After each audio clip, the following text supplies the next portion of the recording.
porque é hora de entrevista aqui no Oeste Sem Filtro. Nós vamos conversar com o Procurador de Justiça do Rio de Janeiro, Marcelo Rocha Monteiro. Boa noite, doutor Marcelo, o senhor me ouve bem? Boa noite, Paula. Ouço sim. Boa noite a todos. Seja muito bem-vindo aqui ao programa Oeste Sem Filtro.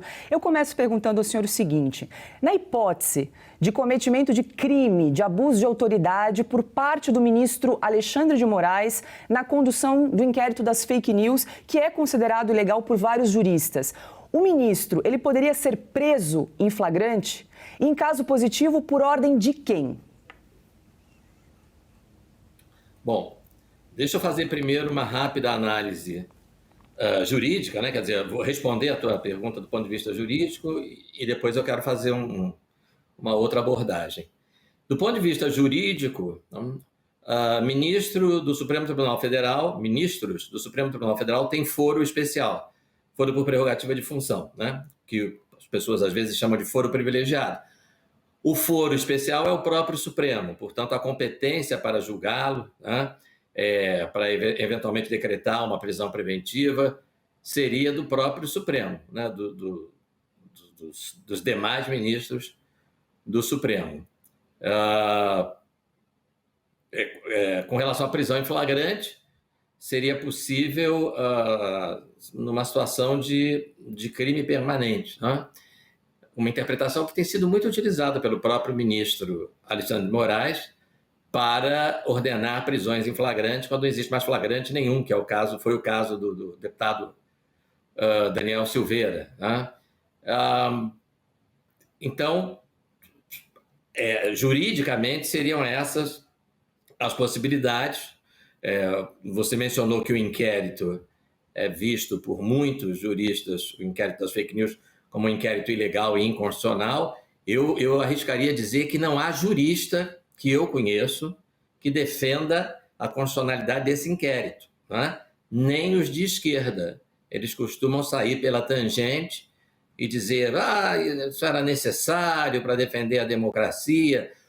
Teve um na faculdade onde eu dou aula com quem eu discuti esse tema, ele é professor da mesma matéria que eu, e quando eles cogitavam de um manifesto em apoio ao Supremo, né, em nome do corpo docente da faculdade, eu falei, tira o meu nome, por favor, né? Eu não faço nenhum manifesto de apoio ao Supremo Tribunal Federal, porque o que eles estão fazendo é absolutamente ilegal, arbitrário, autoritário e antijurídico. Nós somos professores de direito, como é que eu vou apoiar? Inclusive tem 2 ministros do Supremo nesse corpo docente da faculdade onde eu leciono. E eu disse, se publicarem que o apoio é em nome de todo o corpo docente, eu vou aos jornais, eu vou onde for, para desmentir, para dizer, o meu apoio não tem, né? Eu não posso apoiar um tribunal, não posso apoiar um ministro que faz tudo aquilo que nós ensinamos aos alunos que é errado. E a resposta desse professor, na ocasião, foi a seguinte, mas isso não é hora para que nós nos atenhamos a detalhes técnicos, né? Então, veja, ele não respondeu, não, você está errado, o que o Supremo está fazendo está certo, sim, juridicamente. Ele sabe que não está certo, né? É um professor, bastante esquerdista, né? Mas ele sabe que o que o Supremo está fazendo, que esses inquéritos são ilegais, são inconstitucionais, né? Então, nem mesmo aqueles que politicamente estão alinhados com os ministros do Supremo conseguem fazer uma defesa jurídica, né? É algo absolutamente indefensável do ponto de vista jurídico. Agora, o que eu queria acrescentar é o seguinte, não adianta analisar mais nada do ponto de vista jurídico nesse país, tá? Como vocês já disseram, né? Eu ouvi o Flávio citando a Ana Paula, tá? Juridicamente, acabou, né? Quer dizer, já houve a ruptura com a ordem jurídico-institucional. Então, não dá mais para discutir solução jurídica, a competência do STM, processos no STF, competência do Supremo. Acabou, não tem mais, não há mais qualquer critério jurídico. A atuação tem sido unicamente política, né? E eu diria que isso vem já no processo eleitoral. Isso vem já da anulação das condenações do ex-presidente Lula. Não há argumento jurídico que justifique a anulação desses processos, né? Como disse o próprio ministro Marco Aurélio, que naquela ocasião foi voto vencido, ele disse para quem quisesse ouvir, disse no ar e disse na cara dos colegas dele: vocês estão anulando um processo para viabilizar uma candidatura que impeça a reeleição do presidente Bolsonaro. E ninguém respondeu, né?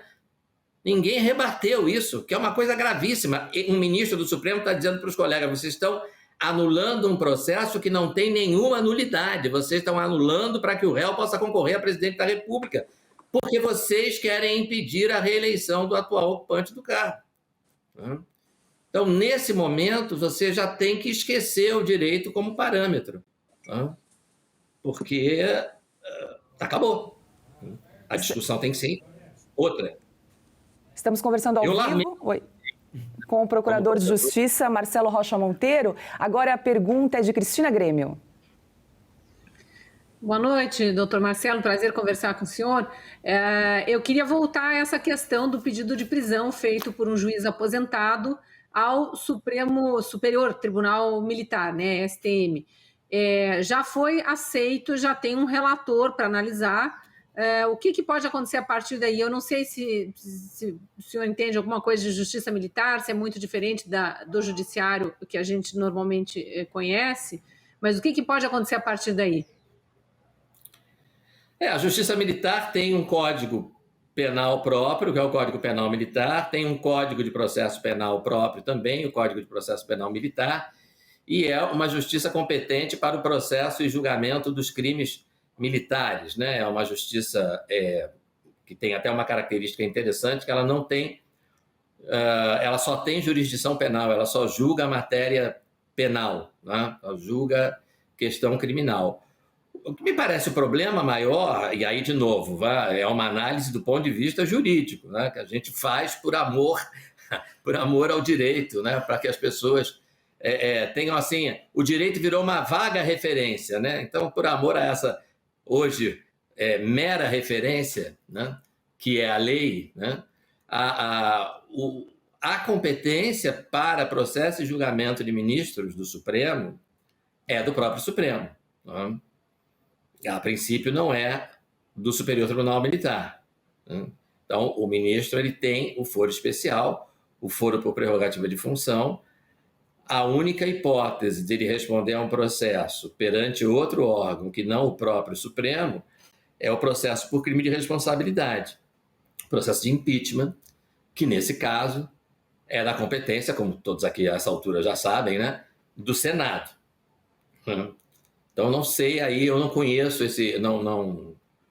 não tenho detalhes desse pedido de prisão, dessa manifestação do Ministério Público Militar, não sei que termos se deu, mas em termos de competência eu tenho essa dúvida aí, porque não há a única ressalva para a competência do Supremo julgar os seus próprios ministros é a do crime de responsabilidade, né? Que aí, nesse caso, a competência vai para o Senado. Agora a pergunta é de Ana Paula Henkel para o Procurador de Justiça, Marcelo Rocha Monteiro.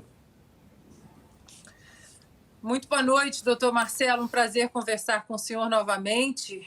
Bom, em relação a toda essa insegurança jurídica que nós estamos vivendo, né, esse caos jurídico, até passou uma mensagem aqui no chat, estava lendo enquanto estava ouvindo o senhor, e alguém comentou que nós poderíamos convidar um psiquiatra para analisar o comportamento do Alexandre de Moraes, porque é só um psiquiatra para entender os desmandos desse homem, né?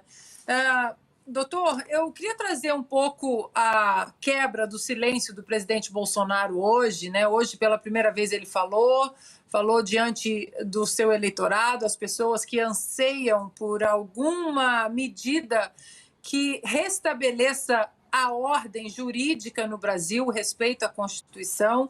E o presidente disse, né, entre outras coisas, que as Forças Armadas estão unidas e que devem lealdade ao povo e à Constituição. O que poderia ser feito dentro das 4 linhas, para usar a expressão do presidente, para que essa ordem jurídica seja restabelecida, já que, como o senhor disse, não adianta recorrer ao Supremo, sendo que o Supremo hoje é um dos agentes políticos que está de volta à cena do crime com um ex-presidiário.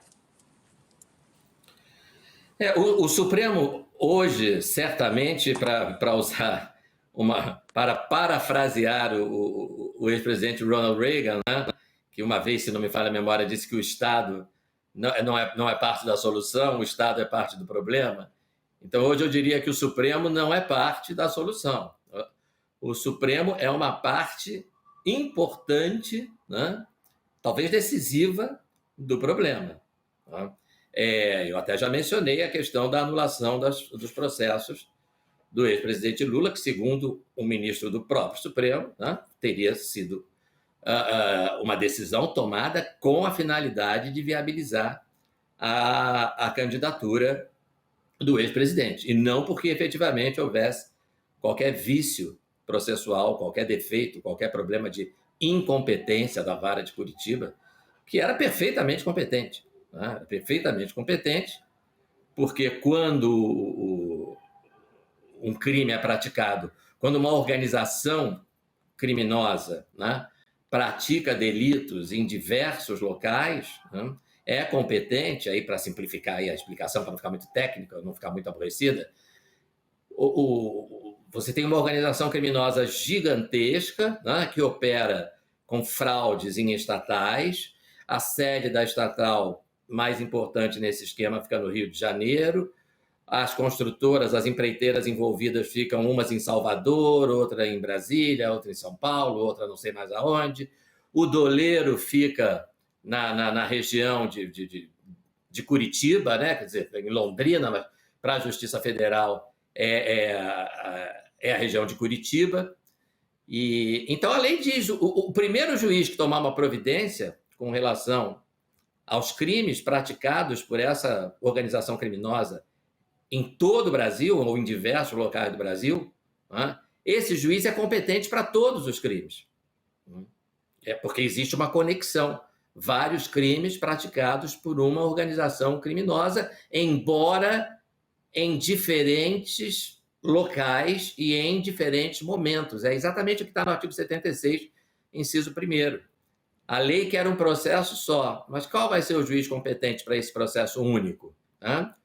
O que chegar primeiro, né? Aquele que primeiro tomar uma providência. Foi o caso do ministro, do ex-ministro, do ex-juiz Sérgio Moro, né? Do hoje senador eleito Sérgio Moro. Foi o primeiro juiz a tomar qualquer providência, e com isso ele atraiu para a Vara Federal de Curitiba a competência para todos os casos, né?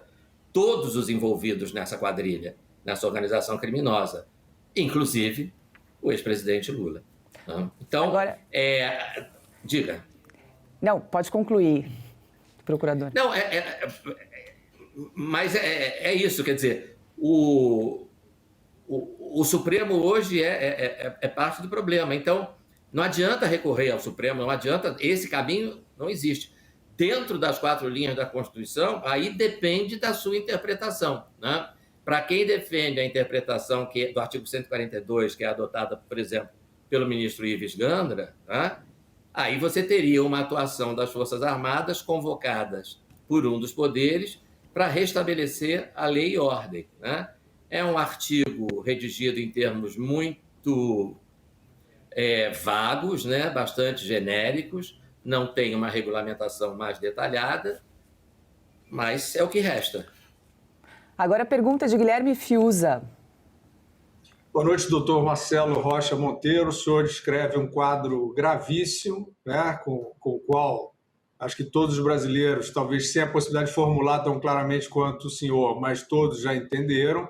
A ruptura, acabou a possibilidade de se discutir juridicamente, ou seja, o Estado de Direito não está mais vigorando, né? Pelo menos não de forma suficiente para nós falarmos em cumprimento de regras, em obediência a leis e etc.